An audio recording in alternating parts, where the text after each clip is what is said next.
NESN is giving aspiring New England filmmakers the chance of a lifetime. We put a lot of our heart and soul into this project. Our top 10 teams fight to face the judges, Broadcasting Hall of Famer Tom Werner and Glee creator Brad Falchuk. They'll narrow the field from 10 down to 4 and pick a winner. I think if we made it to the next round, my life would be a dream at that point. The winner takes away $20,000 and the title of NESN Next Producer. It's a battle between the two largest cities in New England. There's 12 colleges in Worcester. 2 students from Worcester State tell the city's uplifting baseball story.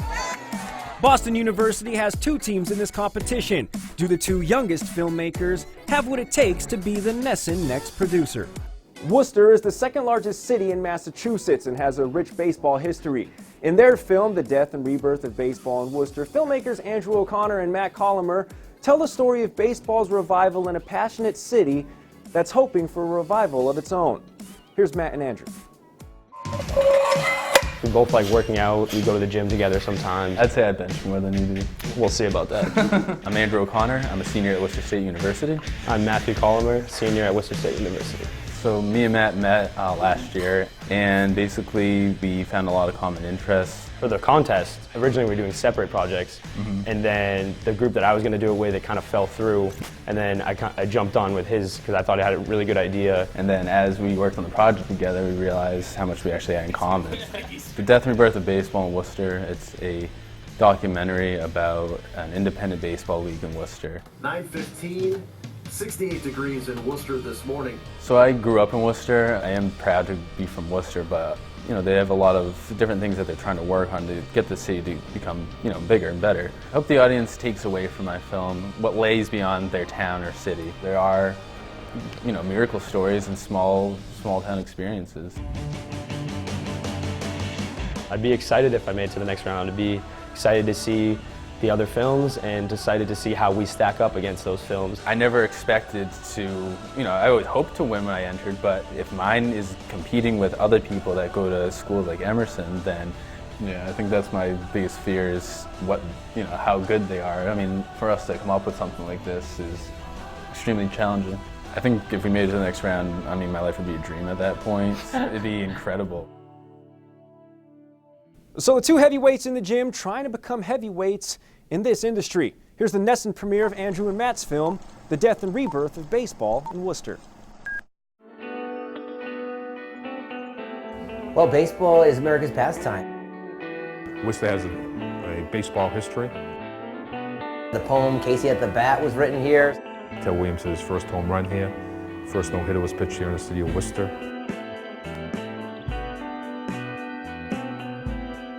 A lot of people in Worcester really know, they know baseball.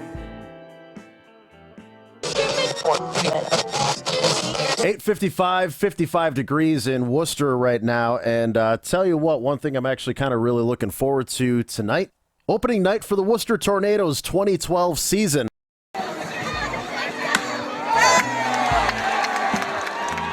So the big story for 2012 is Jose Canseco. Is he going to be the typical hired gun, has-been, over-the-hill kind of guy, still hanging on for one last shot at the big leagues, or is he actually going to help the team? Sooner or later, I'll hit one for you about 550 feet. I'm looking at that freeway. I want to land one not on it, but over it.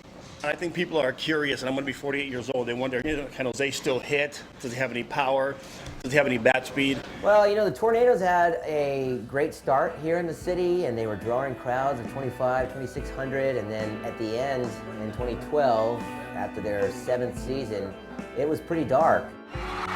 So as you know, I tend to watch the Tornadoes a little bit. I'm all about local baseball, and the thing is, the Tornadoes keep slipping. Things aren't looking good right now. And now they've lost Jose Canseco for what? Because he's not getting his paycheck? The Worcester Tornadoes have found themselves in the middle of a financial storm.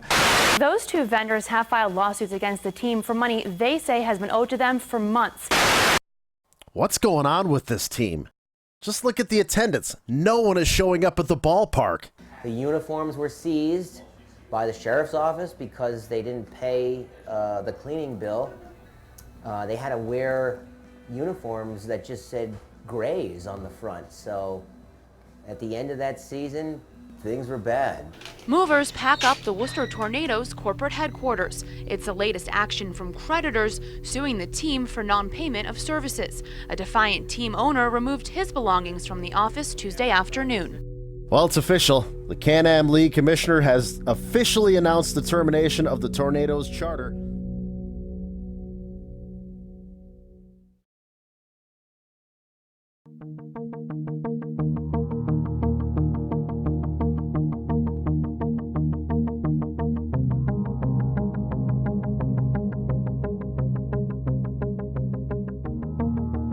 I think the Worcester Bravehearts' impact on this city will be twofold. In particular, Worcester, as you know, is the second largest city in New England. So we're looking at this project as, the second largest market in New England to Boston. And so we take this project very seriously, and we give it 100% effort in every way, every game.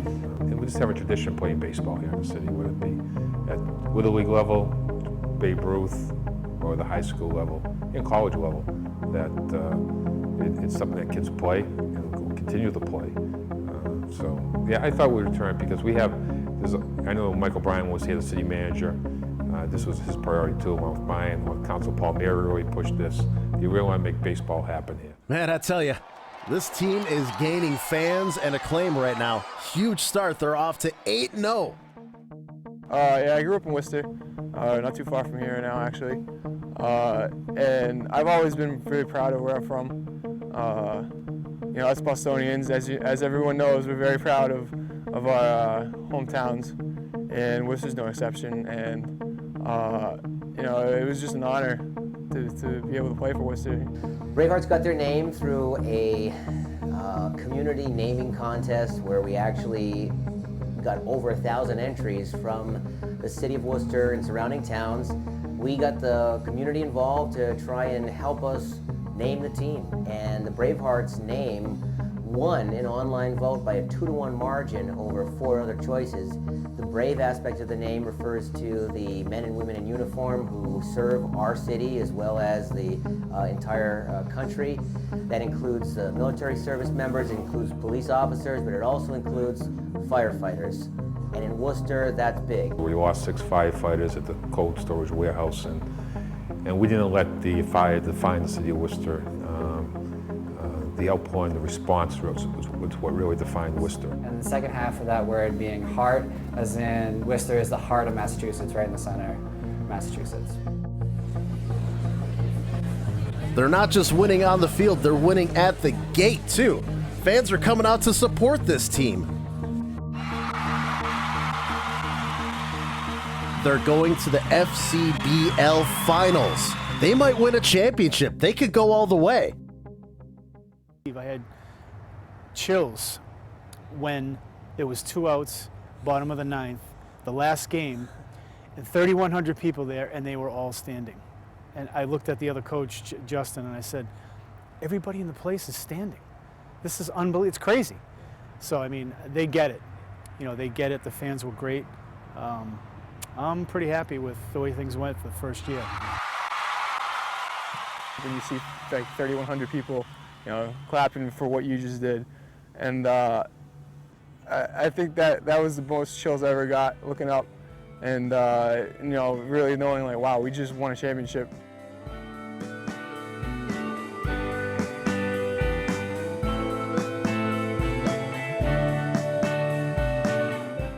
When we come back, Andrew and Matt take the hot seat against the critic. I'm pretty humbled with that reaction. Also ahead, the NESN premiere of our second film. I want this film to intimidate the crap out of people. So what's so scary? Find out when our youngest team debuts their film. That's ahead on NESN Next Producer.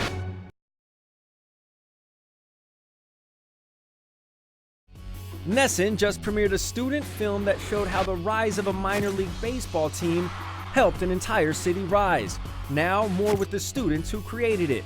Their time in the director's chair is presented by Berkshire Bank. Life is exciting. Let us help. All right, so Andrew and Matt joining us now, and first things first, fellas, I know you got kind of lost because you're like, wait a minute, Where's the bench press? Where are the dumbbells? This isn't the weight room. I want to know, though, who really does bench more? Or is this going to be? It have to be a contest. This is going to debate that's going to be settled. Is this something in terms of filmmaking that you guys want to pursue after this? Yeah, it's been pretty good. We're thinking about maybe moving out west. We'll see what happens. Graduating in May, entering the real world. We'll see what happens. It's overrated. Just so you know. Right. We'll throw that out there. Well, before California falls off the map and you guys move out there, let's stay right here in Boston. The Boston Globe's film critic, Ty Burr, he took a look at your film and has a critique for us here. The Death and Rebirth of Baseball in Worcester. Great title, a little too long. I would cut that back.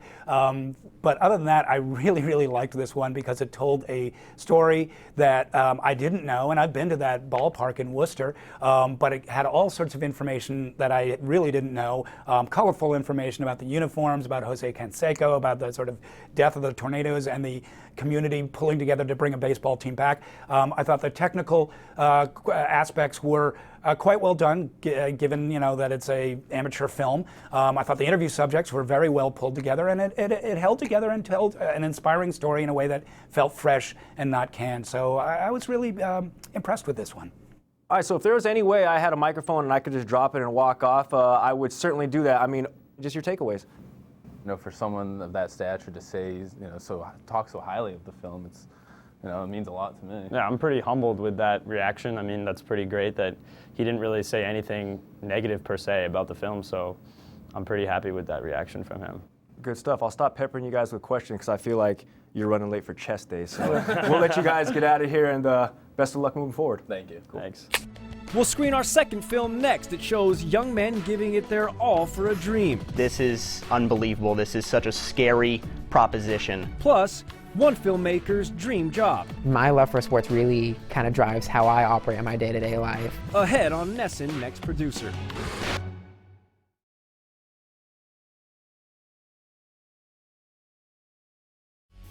Earlier, you saw The Death and Rebirth of Baseball in Worcester, a film from Worcester State students Andrew and Matt, who may or may not be able to bench more than me. I'm gonna go with not. Our next two filmmakers didn't even know each other before this competition began. But now, thanks to it, Jake and Kyle have quickly become fast friends thanks to a shared creativity and a passion to get things done. Let's meet the filmmakers. To our knowledge, we're the youngest group here in this competition. I'm a freshman and he's a sophomore. I think our creativity and our drive can definitely compensate for that. My name is Jake Reiser. I'm a freshman at Boston University. My name is Kyle Floyd. I'm a sophomore at Boston University. I saw one day when I was going through my email, is anyone interested in doing this NESN film contest? I saw his post. We had a Skype and we started to brainstorm the idea that ended up being our film. You could keep spending days on this film and you could keep making it better, but exactly. At some point you're going to stop. Our film is about the pressures of high school athletes making it to the professional level and the standards that scouts really set for themselves. Our film is just really about how impossible it is to make it to this next level. Oh my God, did you see that? The reason we entered is that it was just the perfect blend of two things that we're both very interested in, filmmaking and sports. I want this film to intimidate the crap out of people. I want people to come out of this film saying like, oh my gosh, this is, unbelievable. This is such a scary proposition to kind of strike off on this journey of trying to be great at something. We weren't lazy, we took their creative track and we put something up there that is going to be memorable. This opportunity means a lot to me for wanting to work at NESN at some point in the future and getting that access. We put a lot of our heart and soul into this project. What I hope people take away from this film is hope that you can go for your dreams regardless of how tough they may seem. So the two youngest competitors on this show learning quickly what it takes to get to that next level. Here's the NESN premiere of Kyle and Jake's film, Can They Get There?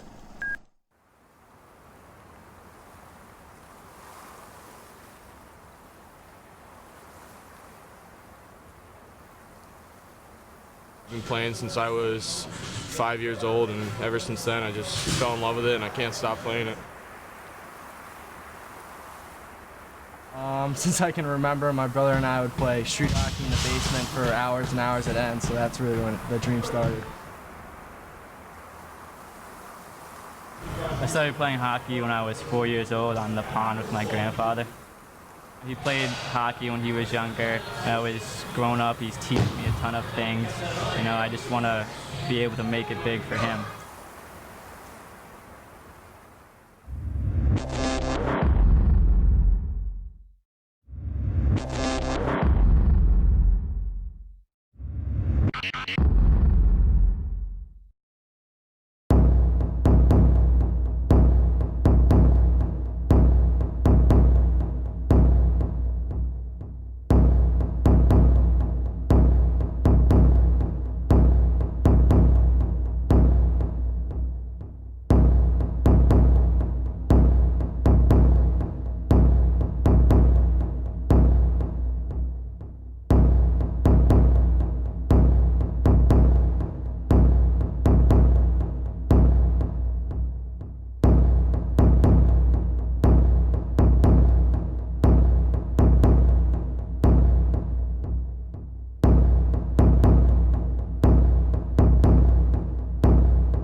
So tell me, do you want to play professional hockey? That's a dream for pretty much all of us here.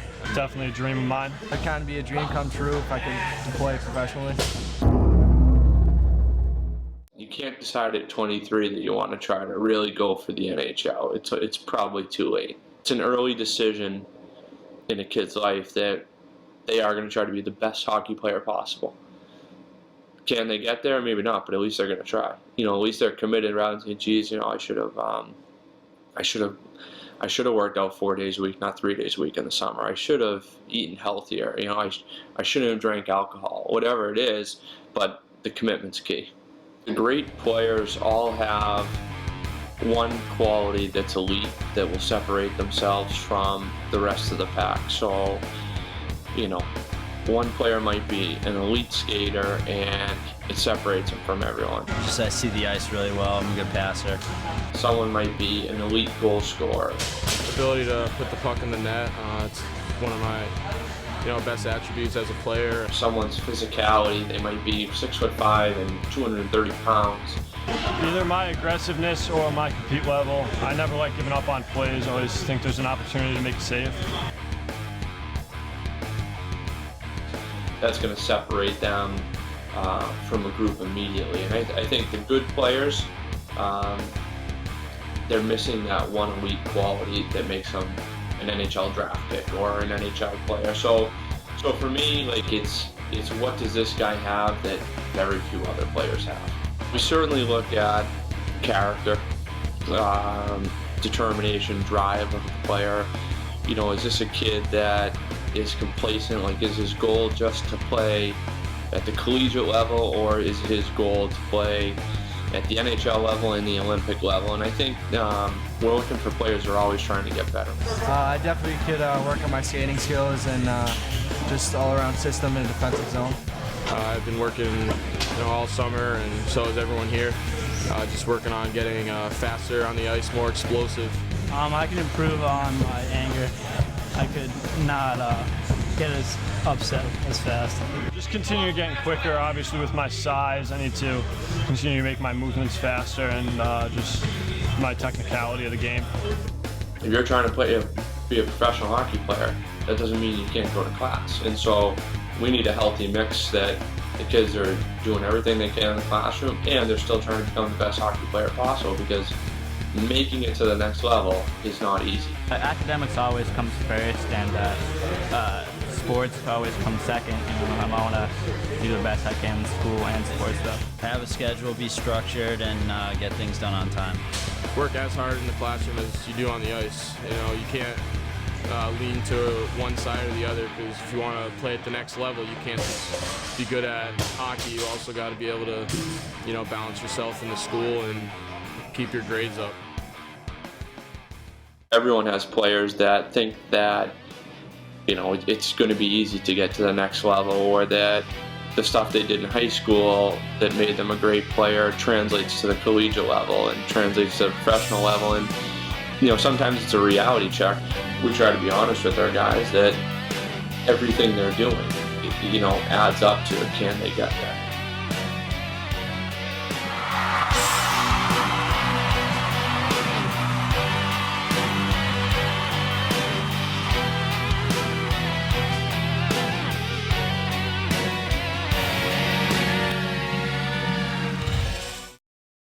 Cameron Parrish, Springfield Cathedral High School.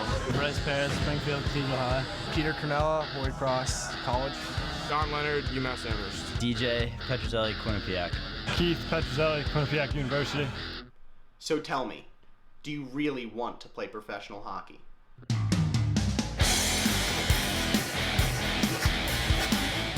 Will the students who made this film get the title of NESN Next Producer? When we come back, Jake and Kyle react to some harsh words from the Globe's film critic. Just going off what he said, Ahead on NESN Next Producer.